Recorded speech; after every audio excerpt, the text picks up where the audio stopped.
அனைவருக்கும் அன்பான வணக்கம். இன்றைக்கி நம்ம சேனலில் என்ன பார்க்க போகிறோம்னா, கவுண்டிங் ஃபிகர்ஸில் எத்தனை முக்கோணங்கள் உள்ளன பார்ட் 2 வீடியோ பார்க்க போகிறோம். ஏற்கனவே பார்ட் 1 வீடியோ போட்டிருக்கேன், தேவைப்படுறவங்க போய் பாருங்கள். அதுக்கான லிங்கை டிஸ்கிரிப்ஷன் பாக்ஸில் கொடுக்குறேன். இப்போ பாருங்கள், இது மாதிரி பெரிய முக்கோணம் ஒன்று கொடுத்துட்டு அதில் சிறிய சிறிய முக்கோணங்கள் கொடுத்துட்டு எத்தனை முக்கோணங்கள் உள்ளன அப்படின்னு கேட்பாங்க. அதை தான் நம்ம இன்றைக்கி பார்க்க போகிறோம். அதுக்கான டிப்ஸ் என்னென்னு பார்க்க போகிறோம். இதில் பார்த்திங்கன்னா 2 வகையான ஃபார்முலாவை பயன்படுத்தி தான் நம்ம சீக்கிரமாக போட போகிறோம். வாங்க கணக்குக்குள்ளே போகலாம். முதல்ல கொடுக்கப்பட்ட முக்கோணங்கள் எத்தனை முக்கோணங்கள் இருக்குது அப்படின்றத கண்டுபிடிக்கணும். அதாவது கீழே பேஸில் இருக்குங்களா, அடிப்பக்கத்தில் இருக்கிற முக்கோணத்தில் எத்தனை முக்கோணம் இருக்குது அப்படின்றத முதல்ல நம்ம பார்த்துக்கணும். வாங்க பார்க்கலாம். எத்தனை முக்கோணம் இருக்கிறத பார்த்திங்கன்னா கீழே இருக்கிறத சின்ன சின்ன முக்கோணங்கள் இருக்கு இல்லைங்களா, அதை நான் இங்கே கவுண்ட் பண்ணுங்கள். 1 2 3 4 5 6 நம்ம எழுதிக்கலாம். வாங்க, அதில் 1 2 3 4 5 6. இப்போ கீழே பேஸில் பார்த்திங்கன்னா 6 முக்கோணங்கள் இருக்குது இல்லைங்களா.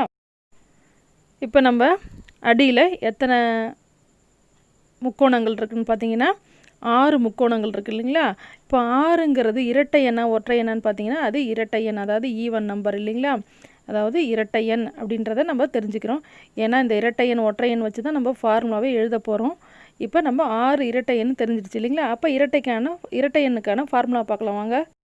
எண் வந்து இரட்டைப்படை எண்ணாக இருந்ததுன்னா இந்த ஃபார்முலா தாங்க குறித்து வச்சுக்கோங்க. இந்த ஃபார்முலாவை குறிச்சிக்கிட்டு நல்லா பைகாட் பண்ணி வச்சுக்கோங்க, மனப்பாடம் பண்ணி வச்சுங்க. இதை வந்து சால்வ் பண்ணும்போது அந்த பிட்மாஸ் ரூல் யூஸ் பண்ணி பொறுமையாக சால்வ் பண்ணுங்கள். இப்போ வாங்க கணக்கில் போடலாமா. ஃபார்முலாவை நோட் பண்ணி வச்சுக்கோங்க. இப்போ கணக்கு போகலாம். இப்போ நம்மளுக்கு 6ங்கிறது ஈவன் நம்பர், அதாவது இரட்டை எண்ணாக இருக்கிறதுனால நம்ம முக்கோணங்களை எண்ணிக்கை = 1/8 bracket n bracket n + 2 2n + 1 அப்படின்னு வச்சுக்க போகிறோம். இப்போ n-க்கு நம்ம என்ன சப்ஸ்டியூட் பண்ண போகிறோம், n = 6 இல்லைங்களா. அதனால் n = 6ன்னு போட்டுக்க போகிறோம். ஏன்னா நம்மளுக்கு 6 வந்திருக்கு இல்லைங்களா. ஏன்னா n number of triangle, n என்னைக்குன்னு பார்த்தா கீழே அடியில் பேஸில் 6 வந்திருக்கு இல்லையா, அடிப்பக்கத்தில் அதை தான் நம்ம வச்சுக்க போகிறோம். இப்போ n-க்கு பதிலாக 6 சப்ஸ்டியூட் பண்ணி பாருங்கள். 6 × 6 + 2 6 2 12 அப்படி 2 × n-க்கு பதிலாக 6 போடணும் +1. இது நீங்கள் இப்போ நான் உங்களுக்கு போடுறதுனால, உங்களுக்கு போட்டு காட்டுறதுனால நான் பொறுமையாக போடுறேன். நீங்கள் எக்ஸாமில் போடும்போது டைரெக்டாக கூட அந்த 2n-ங்கிறத 6 2 12 12 + 1 13 அப்படின்னு டைரெக்டாக நீங்கள் பெருக்கி கூட்டிக்கலாம் அந்த ஒன்றோட. அது மாதிரி n + 2ங்கிறத 6 + 2 8 அப்படின்றத நீங்கள் டைரெக்டாக கூட போடலாம். இப்போ நான் உங்களுக்கு போட்டு காட்டுறதுனால பொறுமையாக ஸ்டெப் பை ஸ்டெப்பாக போடுறேன். நீங்கள் எக்ஸாமில் போடும்போது கொஞ்சம் ஃபாஸ்ட்டாக போடுங்க, சரிங்களா. ஏன்னா நீங்கள் வாய்ப்பாடெல்லாம் நீங்கள் பைகாட் பண்ணிக்கணும். வாய்ப்பாடு, வர்க்கம், வர்க்கமூலம், கனமூலம் அதெல்லாம் நீங்கள் ஃபாஸ்ட்டாக மனப்பாடம் பண்ணிக்கணும் இந்த காம்படிட்டிவ் எக்ஸாமுக்காக. அதனால் ஃபாஸ்ட்டாக நீங்கள் கற்றுங்க போட. இப்போ நம்ம போட்டோம் இல்லையா, 6க்கு பதிலாக 6 6 2 கூட்டினா 8. அடுத்தது இங்கே பார்த்தீங்கன்னா 6 2 12 12 1 13 அப்படின்னு வரும் இல்லைங்களா. 6 2 பெருக்கிட்டு 12 12 1 அந்த 1 கூட்டிக்கிட்டோம். ஏன்னா அது 1 2லாம் சேர்த்து ஒரே ப்ராக்கெட் தான், அது 13 × 13 அப்போ 13 அப்படின்னு நம்மளுக்கு இங்கே வரும் இல்லைங்களா. இப்போ 3 பெருக்கலாக இருக்கிறதுனால பரவாயில்ல, நம்ம டைரெக்டாக சிம்பிளிஃபை பண்ணிடலாம். அப்போ இங்கே பார்த்தீங்கன்னா 8க்கும் அந்த மேலே இருக்கிற 8க்கும் நம்ம என்ன பண்ணலாம், கேன்சல் பண்ணிவிட்டு 13யும் 6யும் மட்டும் நம்மளுக்கு பெருக்கினா என்ன வரும், ஆன்சர் 78 வருதுங்களா. அப்போ மொத்தம் எத்தனை ட்ரையாங்கிள், அப்போ மொத்தம் 78 ட்ரையாங்கிள் இந்த ட்ரையாங்கிள் இருக்குது அப்படின்றத நம்ம தெரிஞ்சுக்கலாம்.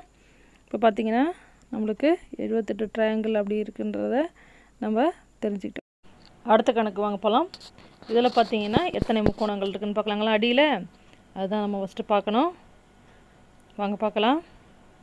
1 2 3 4 5 6 7.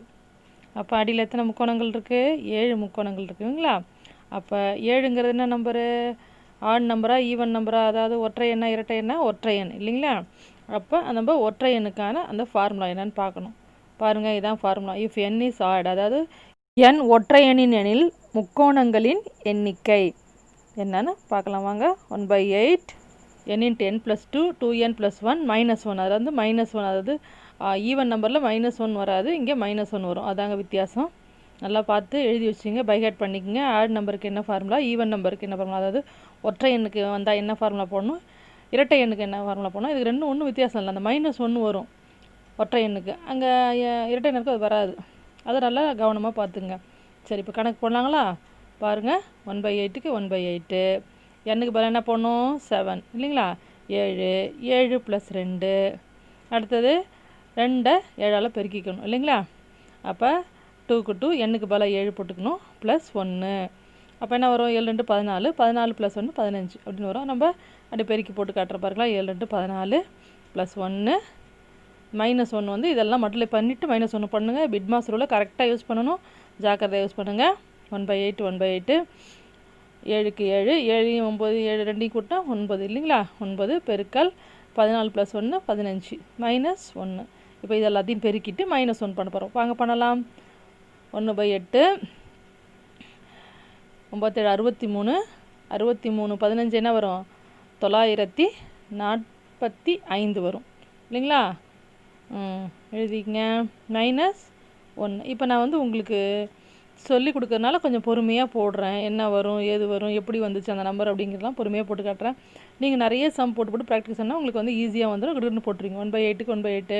இப்போ 945லேருந்து 1 கழிச்சா 944 வரும் இல்லையா. இப்போ 944 8ஆல் வகுத்தா எத்தனை வரும் பாருங்கள், 118 வருதுங்களா. அப்போ எத்தனை ட்ரையாங்கிள் இருக்குது இந்த கொடுக்கப்பட்ட முக்கோணத்தில், 118 ட்ரையாங்கிள் இருக்குது, அதாவது முக்கோணங்கள் இருக்குது அப்படின்றத நம்ம ஈஸியாக தெரிஞ்சுக்கலாம். அதனால் இந்த 2 ஃபார்முலாவையும் நீங்கள் நல்லா பைகேட் பண்ணி வச்சிங்க. ஆட் நம்பர் வந்தால் என்ன ஃபார்முலா, ஈவன் நம்பர் வந்தால் என்ன ஃபார்முலான்றத, அதுதாங்க இந்த கணக்குக்கான டிப்ஸு.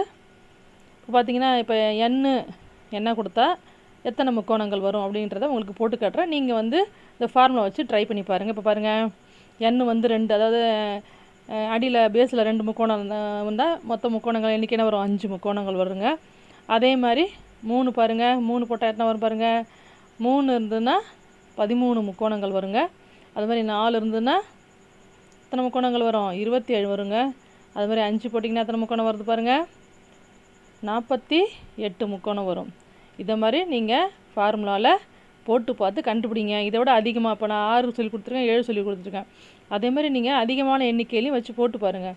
போட்டு பார்க்கும்போது உங்களுக்கு ஈஸியாக பைஹேர்ட் ஆகிடும். எக்ஸாமில் நீங்கள் போட்டு பார்க்காமலே கூட, அதாவது ஃபார்முலாவில் சப்ஸ்டிட் பண்ணாமலே நீங்கள் டக்குன்னு ஆன்சர் சொல்லுவீங்க. ஏன்னா நீங்கள் போட்டு உங்களுக்கு நல்லா ஈஸியாக மனசில் பதிஞ்சிரும், பைஹேர்ட் ஆகிடும். மனப்பாடமாகவே நீங்கள் எழுதிடுவீங்க. அதனால் நிறையா போட்டு பாருங்கள், ப்ராக்டிஸ் பண்ணுங்கள். இதே மாதிரி வேறு ஒரு கவுண்டிங் ஃபிகர்ஸில் வேறு ஒரு முக்கோணத்தில் நம்ம அடுத்த வீடியோவில் சந்திப்போம். இந்த வீடியோ உங்களுக்கு பிடிச்சிருக்கணும், பிடிச்சிருந்தா லைக் பண்ணுங்கள், ஷேர் பண்ணுங்கள், கமெண்ட் பண்ணுங்கள், சப்ஸ்கிரைப் பண்ணுங்கள். நம் எண்ணமே நம் வாழ்க்கை, நல்லதே எண்ணுவோம், நல்லதே நடக்கும். வாழ்க வையகம், வாழ்க வளமுடன். நன்றி, வணக்கம்.